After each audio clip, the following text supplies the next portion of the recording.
사도신경 신앙고백 하심으로 1월 31일 수요일 새벽 예배를 살아계신 하나님께 드립니다. 나는 전능하신 아버지 하나님 천지의 창조주를 믿습니다. 나는 그의 유일하신 아들 우리 주 예수 그리스도를 믿습니다. 그는 성령으로 잉태되어 동정녀 마리아에게서 나시고 본디오 빌라도에게 고난을 받아 십자가에 못 박혀 죽으시고 장사된 지 사흘 만에 죽은 자 가운데서 다시 살아나셨으며 하늘에 오르시어 전능하신 아버지 하나님 우편에 앉아 계시다가 거기로부터 살아있는 자와 죽은 자를 심판하러 오십니다. 나는 성령을 믿으며 거룩한 공교회와 성도의 교제와 죄를 용서받는 것과 몸의 부활과 영생을 믿습니다. 아멘. 찬송가 268장 찬송가 268장 죄에서 자유를 얻게 함은 다 같이 찬양하시겠습니다. 찬송가 268장입니다.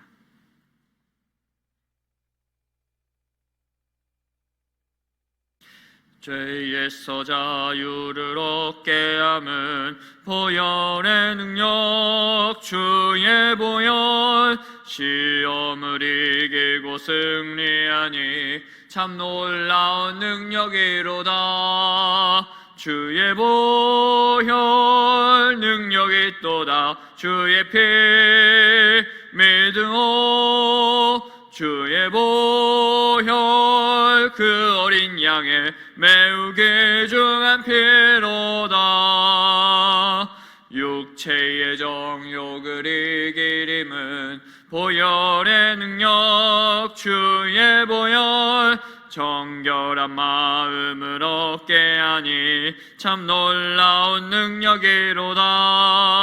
주의 보혈 능력이 또다. 주의 피 믿음오 주의 보혈 그 어린 양의 매우 귀중한 피로다. 눈보다 더 희게 맑히는 것 보혈의 능력 주의 보혈 부정한 모든 것 맑히시니 참 놀라운 능력이로다. 주의 보혈 능력이 또다. 주의 피 믿음오 주의 보혈 그 어린 양의 매우 귀중한 피로다. 구주의 복음을 전할 제목 보혈의 능력 주의 보혈 날마다 나에게 찬송 주니 참 놀라운 능력이로다. 주의 보혈 능력이 또다. 주의 피 믿음오 주의 보혈 그 어린 양의 매우 귀중한 피로다. 네, 오늘 우리에게 주시는 하나님의 말씀은 창세기 34장 1절에서 31절까지 말씀입니다. 창세기 34장 1절에서 31절까지 말씀입니다. 제 성경으로는 구약성경 51면입니다.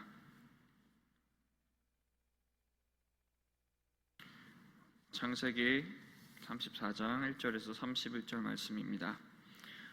우리 다 같이 1절부터 함께 봉독하도록 하겠습니다. 레아가 야곱에게 낳은 딸 디나가 그 땅의 딸들을 보러 나갔더니 휘 족속 중 하몰의 아들 그 땅의 주장 세겜이 그를 보고 끌어들여 강간하여 욕되게 하고 그 마음이 깊이 야곱의 딸 디나에게 연연하며 그 소녀를 사랑하여 그의 마음을 말로 위로하고 그의 아버지 하몰에게 청하여 이르되 이 소녀를 내 아내로 얻게 하여 주소서 하였더라.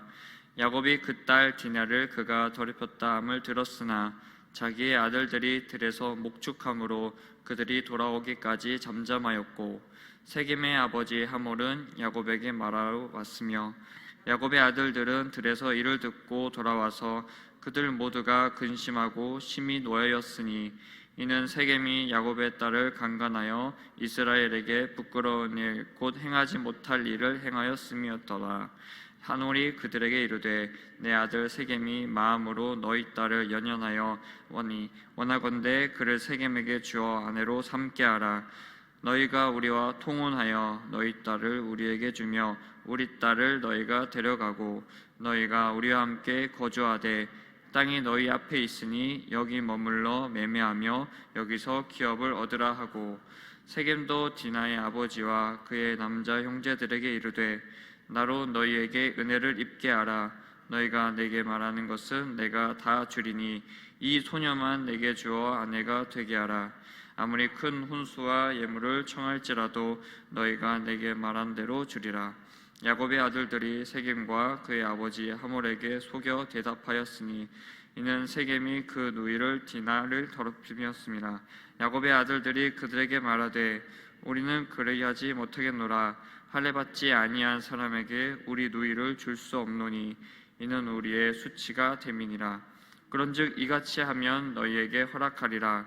만일 너희 중 남자가 다 할례를 받고 우리같이 되면 우리 딸을 너희에게 주며 너희 딸을 우리가 데려오며 너희와 함께 거주하여 한 민족이 되려니와 너희가 만일 우리 말을 듣지 아니하고 할례를 받지 아니하면 우리는 곧 우리 딸을 데리고 가리라. 이는 말을 하몰과 그의 아들 세겜이 좋게 여김으로 이 소년이 그 일 행하기를 지체하지 아니하였으니 그가 야곱의 딸을 사랑함이며 그는 그의 아버지 집에서 가장 존귀하였더라. 하몰과 그의 아들 세겜이 그들의 성읍문에 이르러 그들의 성읍 사람들에게 말하여 이르되 이 사람들은 우리와 친목하고 이 땅은 넓어 그들을 용납할 만하니 그들이 여기서 거주하며 매매하게 하고 우리가 그들의 딸들을 아내로 데려오고 우리 딸들도 그들에게 주자. 그러나 우리 중에 모든 남자가 그들이 할례를 받음같이 할례를 받아야 그 사람들이 우리와 함께 거주하여 한 민족 되기를 허락할 것이라. 그러면 그들의 가축과 재산과 그들의 모든 짐승이 우리의 소유가 되지 않겠느냐. 다만 그들의 말대로 하자. 그러면 그들이 우리와 함께 거주하리라. 성문으로 출입하는 모든 자가 하몰과 그의 아들 세겜의 말을 듣고 성문으로 출입하는 그 모든 남자가 할례를 받으니라. 제3일에 아직 그들이 아파할 때에 야곱의 두 아들 디나의 오라버니 시므온과 레이가 각기 칼을 가지고 가서 몰래 그 성읍을 기습하여 그 모든 남자를 죽이고 칼로 하몰과 그의 아들 세겜을 죽이고 디나를 세겜의 집에서 데려오고 야곱의 여러 아들이 그 시체 있는 성읍으로 가서 노력하였으니 이는 그들이 그들의 누이를 더럽힌 까닭이라. 그들이 양과 소와 나귀와 그 성읍에 있는 것들과 그들의 모든 재물을 빼앗았으며 그들의 자녀와 그들의 아내들을 사로잡고 집 속의 물건을 다 노력한지라. 야곱이 시므온과 레위에게 이르되 너희가 내게 화를 끼쳐 나로 하여금 이 땅의 주민 곧 가나안 족속과 브리스 족속에게 악취를 내게 하였도다. 나는 수가 적은즉 그들이 모여 나를 치고 나를 죽이리니 그러면 나와 내 집이 멸망하리라. 그들이 이르되 그가 우리 누이를 창녀같이 대우함이 옳으니까. 아멘. 오늘 말씀을 보시면 야곱의 딸 디나가 세겜에게 성폭행을 당하는 충격적인 장면이 나옵니다. 이에 야곱의 아들들이 분노하고 있던 중에 시므온과 레이가 가해자인 세겜과 그의 아버지 하몰과 족속의 남자들을 다 죽이게 되는데요. 오늘 본문을 통해서 폭력이라는 굉장히 무거운 질문에 대해서 생각을 하게 됩니다.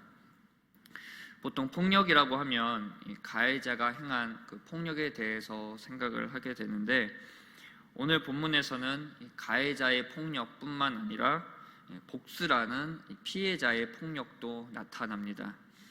가해자와 피해자의 다른 형태의 폭력이 나타나지만 공통적으로 이 폭력에 대하여 자기 합리화하는 모습이 나타난다는 것을 이 본문을 통해서 우리가 확인을 하게 됩니다.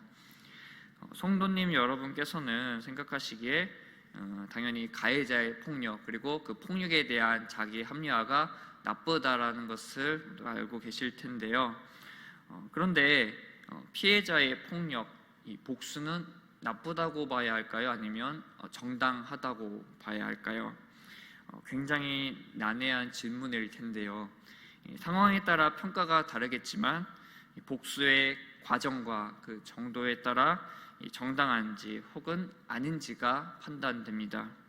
오늘 본문을 보시면 아무리 복수의 이유가 명확하고 정당하다 할지라도 시므온과 레위가 행한 복수는 복수 그 이상 피해 복수였기 때문에 성경은 이를 지지하지 않습니다. 단지 시므온과 레위가 자신들의 행한 그 복수의 그 정당성을 주장하는 것을 끝으로 창세기 34장이 마무리가 되죠. 이 시간 본문을 통하여 폭력의 자기 합리화에 대해서 생각해보고자 합니다. 가해자는 자신의 폭력을 감추기 위해 자기 합리화를 하고, 그리고 피해자는 복수의 정당성을 위해 자기 합리화를 한다는 것을 세겜 그리고 시므온과 레위의 모습을 통해서 알 수가 있는데요. 폭력의 자기 합리화가 얼마나 사람을 괴물로 만드는지 깨닫고 폭력에 대한 그리스도인의 대처는 어떻게 해야 하는지에 대해서 생각해보는 시간이 되었으면 합니다. 오늘 본문 말씀을 보시면 성폭행의 가해자인 세겜이 자신이 행한 폭력에 대해서 자기 합리화를 한다는 것을 볼 수가 있습니다. 바로 자신이 행한 성폭행이 바로 디나를 사랑하는 마음에 했다라는 궤변입니다. 디나가 이방 사람에게 강간당했다는 사실은 야곱에게 있어서 마음이 무너지는 사건이었습니다. 사실 야곱은 이제 형 에서와 화해를 이제 했기 때문에 아주 큰 고비를 넘겼죠. 그래서 이제 자리를 잡고 평탄한 삶을 살기만 하면 됐었습니다. 큰 고난이 지나갔으니 흔히 말하는 꽃길만 걷기만 하면 됐었죠. 그래서 이 세겜 성읍에 자리를 잡고 가이자 집안인 이 하몰의 아들들에게 제 값을 주고 이 밭을 사게 됩니다. 그래서 이제 밭을 사고 나서 새로 정착한 땅에서 이 평안히 살기만 하면 됐었는데요. 그런데 레아의 딸 디나가 그 땅의 딸들을 이제 보러 나갔다가 이 밭을 샀던 하몰의 아들 세겜에 의해 성폭행을 당하게 됩니다. 성경은 이를 강간하여 욕되게 했다, 더럽혔다라고 말합니다. 세겜은 디나에게 미련이 있었습니다. 디나에게 연연하였고 자신이 행한 이 성폭행에 대해서 말로 위로하려고 하였고 결혼하고자 했습니다. 그런데 사랑하는 대상에게 어떤 폭력으로 사랑을 강요를 한다는 게 상식적인 행동은 아니죠. 그리고 너무나도 뻔뻔하게 자신이 행한 폭력에 대해서 아무런 죄책감 없이 야곱의 가문에게 사과는커녕 딸을 달라고 요구를 합니다. 그리고 민족 간의 통혼을 제한하며 이스라엘 민족의 순수성을 더럽히려고 하죠. 가해자인 세겜과 그의 가족들은 폭력에 대한 뒷수습을 하려고 했으나 성폭행한 잘못에 대해서 결국 시므온과 레위에 의해서 피해 복수로 그 대가를 치르게 되었습니다. 성폭행이든 사람의 신체에 해를 가하는 폭력, 말의 폭력, 여러 가지 폭력은 절대 정당화될 수 없습니다. 특히 자신의 유익을 위해서 타인에게 폭력을 행사하는 것은 더더욱 용서받지 못하는 행동입니다. 아무리 자신의 죄를 덮기 위해서 자기 합리화를 하여도 이 죄는 절대 잊혀지지도 않고 지워지지도 않습니다. 우리 그리스도인들은 결코 나의 유익을 위해서 입으로 나오는 말이라도 타인에게 절대 폭력을 행해서는 안 된다라는 것을 우리가 꼭 명심해야 하고요. 우리는 폭력이 아니라 타인을 배려하고 예수님의 사랑을 전하는 사명 있는 공동체임을 또한 잊지 말아야 합니다. 디나가 수치를 당하고 야곱 가문은 흔히 파탄이 났습니다. 자신의 딸이 성폭행을 당했다라는 소식을 들었으면 아버지인 야곱은 당연히 분노를 느끼고 책임을 세겜에게 물어야 했으나 아들들이 돌아오기까지 가만히 있는 아주 무기력함을 보였습니다. 시므온과 레이가 복수를 행하고 나서 야곱은 30절을 보시면요, 너희가 내게 화를 끼쳐 나로 하여금 이 땅의 주민 곧 가나안 족속과 브리스 족속에게 악취를 내게 하였도다. 나는 수가 적은즉 그들이 모여 나를 치고 나를 죽이리니 그러면 나와 내 집이 멸망하리라 라는 말을 했는데요, 자신의 아내를 생각하고 가해자의 폭력에 대해서 굉장히 소극적인 자세를 이제 보입니다. 그리고 하나님께 의지하는 모습도 보이지 않죠. 성도님들께서는 야곱의 이런 소극적인 태도가 이해가 되시나요? 여기 계신 성도님 여러분 중에 대부분 이제 자녀를 두고 계시고 또 손자, 손녀를 두고 계실 텐데요. 자기 자녀가 혹은 우리 손자, 손녀가 이런 몹쓸 짓을 당하고 왔는데 가만히 있을 부모님이 과연 어디 있을까요? 당연히 분노를 느끼며 어떤 적극적인 대처를 하시겠죠. 적극적으로 대처해야 할 아버지가 이런 태도를 보이고 있으니 이를 보는 야곱의 아들들의 분노는 더욱더 치밀어 올랐을 겁니다. 결국 시므온과 레이가 분을 이기지 못하고 이 가해자인 가해자인 가문들에게 칼을 겨누게 되죠. 가해자를 향한 피해자의 복수가 통쾌한 행동, 정당한 행동으로 보일 수 있겠지만 시므온과 레이의 복수의 과정과 그 결과를 보면 결코 정당한 행동이 아니라는 것을 알 수가 있고요. 더 나아가 색인과 같은 폭력의 괴물이 되었다라는 것을 또한 알 수가 있습니다. 그 모습을 보면 먼저 복수를 위해 할례라는 신성한 표징을 이용하고 훼손시켰습니다. 하나님께서는 언약의 백성인 아브라함의 자손들이 이방인들과 구별됨을 나타내기 위한 이제 상징적인 징표로 할례를 제정하셨습니다. 그런데 야곱의 아들들은 이 언약의 표징을 가볍게 여기고 복수를 위한 도구로 사용했습니다. 이런 모습을 보면 분노를 위해 혈안이 되었다는 것을 알 수가 있습니다. 다음으로 복수 그 이상의 피해 복수를 했다라는 거죠. 가해자인 세겜을 향한 복수를 넘어서 그의 아버지인 하몰 그리고 속한 모든 남자들을 학살했습니다. 이것으로 그치는 게 아니라 27절을 보시면 시체 있는 성읍으로 가서 노략을 했다고 이 말씀을 합니다. 성읍에 있는 모든 것들을 노략을 했고 그리고 자녀와 아내들까지 사로잡았습니다. 이것은 복수를 넘어서 인간의 혈기와 분노의 필요를 채우기 위한 대량 살육이었습니다. 피해자의 모습이 아니라 폭력에 사로잡힌 괴물의 모습이죠. 시므온과 레이는 그가 우리 누이를 창녀같이 대우함이 옳으니까라고 자기 합리화를 하지만 자기 합리화를 하기에는 이들은 또 다른 폭력의 가해자가 되었습니다. 복수에 사로잡히면 또 다른 가해자가 될 수 있다는 사실, 그리고 폭력의 정도를 벗어나서 사륙하는 괴물이 될 수 있다는 것을 위의 사건을 통해서 우리가 확인을 할 수가 있습니다. 그렇다면 우리는 이 폭력에 대해서 어떻게 대처해야 할까요? 피해를 당하고 마음속 깊이 끓어오르는 이 복수심을 어떻게 해야 할까요? 우리 그리스도인들도 살면서 억울한 일을 당할 때가 있습니다. 시므온과 레이가 느꼈던 분노를 우리가 또한 느낄 수가 있겠죠. 이럴 때 우리는 예수님을 생각해야 합니다. 예수님께서도 폭력을 당하셨습니다. 멸시천대 핍과 죽음까지 당하셨죠. 위에 폭력을 당할 만한 이유가 없었음에도 불구하고 말이죠. 그렇지만 예수님께서는 칼로 위협하는 저들에게 칼로 맞대응하지 않으셨습니다. 예수님을 잡으러 온 종교 지도자들 무리에게 베드로가 칼을 겨눴습니다. 그래서 그때 이제 말고의 길을 자를 때 예수님께서 이렇게 말씀하셨습니다. 마태복음 26장 52절을 보시면 내 칼을 도로 칼집에 꽂으라. 칼을 가지는 자는 다 칼로 망하느니라 라고 이렇게 말씀하셨습니다. 예수님께서는 폭력으로 갚지 말라고 말씀하셨습니다.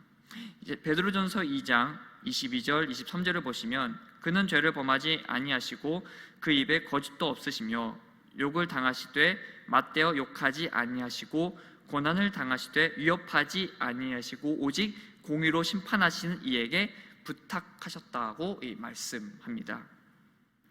예수님께서는 공의로 심판하시는 이에게 부탁하셨다고 말씀하는데요, 바로 심판자이신 하나님께 우리의 억울함을 맡게라는 말씀입니다. 시편 103편 6절을 보시면 여호와께서 공의로운 일을 행하시며 억압당하는 모든 자를 위하여 심판하시는도다 라고 말씀을 합니다. 우리는 폭력에 대해서 자기 합리화를 하는 것이 아니라 억울한 일을 당할 때 공의의 하나님을 의지해야 합니다. 공의로우신 하나님께서 심판자이심을 바로 우리가 믿어야 한다라는 것이죠. 하나님께서 과연 심판해 주실까? 왜 하나님께서 지금 심판하지 않으시지라는 어떤 조급하게 생각을 하거나 의심하는 태도가 아니라 공의의 하나님을 전적으로 신뢰해야 합니다. 시몬과 레이가 폭력의 괴물이 된 이유는 공의의 하나님을 의지하지 않고 자신이 심판자가 되어 폭력에 사로잡혔기 때문입니다. 만약에 이런 끔찍한 일을 당했을 때 이들이 하나님을 찾았다면 과연 하나님께서 세겜을 가만히 두셨을까요? 하나님께서는 하나님의 때와 하나님의 방법대로 분명히 세겜의 그 가문을 심판하셨을 겁니다. 오늘 본문 말씀을 통해서 다시 한번 폭력의 심각성에 대해서 깨닫고 가해자이든 피해자이든 폭력에 사로잡히면 자기 합리화를 통하여 자신이 행한 폭력에 대해서 정당을 한다는 것을 또한 말씀을 통해서 보게 되었습니다. 우리는 폭행자가 아닙니다. 영혼을 품는 사람들입니다. 우리는 심판자가 아닙니다. 우리는 심판자이신 하나님을 의지하는 사람들입니다. 폭력의 울타리에서 벗어나야 할 존재가 바로 우리입니다. 오늘 말씀을 기억하셔서 폭력이 난무하는 이 시대에 주님의 마음으로 세상을 품고 폭행에 사로잡힌 자들에게 선한 영향력을 끼쳐 그들이 변화되는 역사를 체험하는 저와 성도 여러분들이 되시기를 주님의 이름으로 간절히 소망합니다. 다 같이 기도하시겠습니다. 할렐루야. 은혜가 풍성하신 하나님 아버지, 오늘의 말씀을 통하여 폭력의 심각성과 폭력에 대한 자기 합리화가 얼마나 무서운지를 깨닫게 되었습니다. 우리가 세겜처럼 그리고 시몬과 레이처럼 폭력에 사로잡힌 자가 되지 않게 하여 주시고 예수님의 그 마음으로 그리고 예수님의 그 사랑을 깨달아 항상 사랑에 사로잡힌 자들 되게 하여 주시옵소서. 이 폭력이 난무하는 시대 가운데에 우리가 시대를 쫓아 똑같이 폭력에 사로잡히지 않게 하여 주시고 그 가운데에 예수님의 마음으로 사랑을 전하고 폭력이 가득한 이 시대 가운데에 정말 사랑이 가득한 시대로 변화될 수 있도록 저희를 그 사랑을 전하는 도구로 사용하여 주시옵소서. 억울한 일 있을 때에도 우리가 우리 스스로 심판자가 되어 저들을 심판하는 것이 아니라 공의의 하나님을 신뢰하고 하나님께 맡기는 저희의 자세와 모습이 되게 하여 주시옵소서. 억울한 일 갚아주시는 공의의 하나님을 전적으로 신뢰케 하여 주옵소서. 감사합니다. 사랑이 많으신 예수님의 이름으로 간절히 기도드렸습니다. 아멘. 나는 하늘에 계신 우리 아버지의 이름을 거룩하게 하시며 아버지의 나라가 오게 하시며 아버지의 뜻이 하늘에서와 같이 땅에서도 이루어지게 하소서. 오늘 우리에게 일용할 양식을 주시고 우리가 우리에게 잘못한 사람을 용서하여 준 것 같이 우리 죄를 용서하여 주시고 우리를 시험에 빠지지 않게 하시고 악에서 구하소서. 나라와 권능과 영광이 영원히 아버지의 것입니다. 아멘. 오늘은 수요일입니다. 선교사님들을 위해 기도해 주시고 오늘은 수요일 저녁 예배가 예정되어 있습니다. 또한 내일 새벽 예배는 온 가족 새벽 예배로 드리며 금요일부터는 어린이부 성경학교가 진행됩니다. 이를 위해 기도해 주시고 이 시간 성도님들의 개인의 기도 제목을 놓고 기도하겠습니다. 다 같이 기도하겠습니다. 할렐루야.